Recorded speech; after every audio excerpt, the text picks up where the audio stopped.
A man that knows him better than most, former chief of staff to Donald Trump himself, Mick Mulvaney. Hi, Mick. Good to see you. Mark, it's good to see you again. Listen, you've been at the heart of power in Washington in the Trump administration. You work, and you're here in the UK, with Actum Global Consultancy. You know your onions. What's your verdict as to Trump's decision to join the race? Not surprising. I think he was looking for a way to sort of get back in the middle of things. And he is the prohibitive favorite, I think, in the Republican primary. As we learned last night in Georgia, there was a huge defeat for the Republicans last night in the state of Georgia in a special election for the Senate.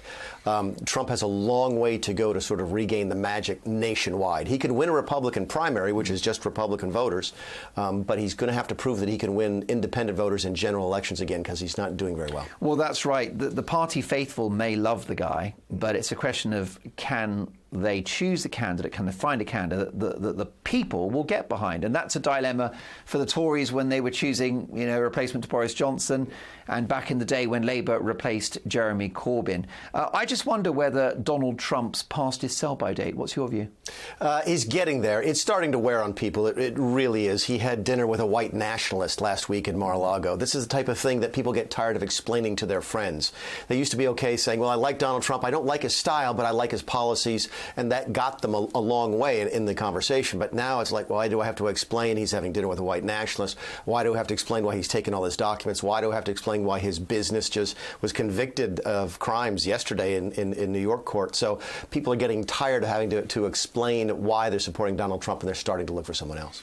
And might that someone else be Ron DeSantis, the governor of Florida? Could be, and Ron has earned that discussion. Ron has been a good governor in a big state. He's the state of Florida. He's a very talented man. He's a Ivy League educated, former lawyer, a military man. He's an all-around good candidate. And he seems politically brave, given the fact that he was called Ron DeSantis for a while for approaching the pandemic in a similar way to Sweden. But of course, he's been vindicated. He has been, and he has a way to cut through that, to sort of cut through that chatter to get down to the issues that people really like. So he has sort of that drain the swamp type of attitude that Trump had as well. Don't you think that the pandemic was an acid test for people's values, including politicians? Because, Boris Johnson, I mentioned on the show last night, he achieved many great things. He ended the Brexit deadlock. He kept Jeremy Corbyn out of power, out of number 10, which would have been a national security and economic disaster for the country.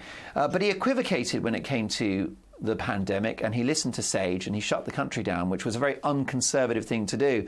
But that's something that DeSantis did not yield to. No, and he actually did. He did exactly the right thing, is that he did the math and said, we have enough hospital beds to take care of people. We think that our state will be destroyed if we shut down economically. We can stay open and take care of people. Yes, they had a very high death rate, but if you stop and take a look at it, the reason they had a very high death rate is they have one of the oldest populations in the country. So they were able to see to their folks and keep the economy open, and that's what's earned Ron DeSantis this discussion. I doubt that Trump could win the next election, but can he be stopped in his run for the primary? He can be one-on-one. He's going to get 35% of the Republican base. If I run against you and I get 35%, I lose.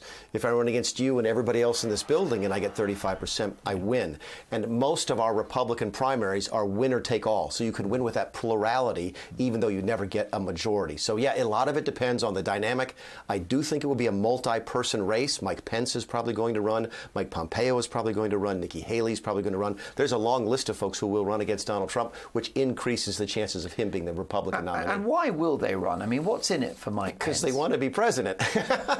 I mean, if I told you had a chance, would you take it? I'd have a go. That's exactly right. So yeah. I think they this is their time, right? And by the way, DeSantis can afford to wait. He's one of the few who can afford to wait.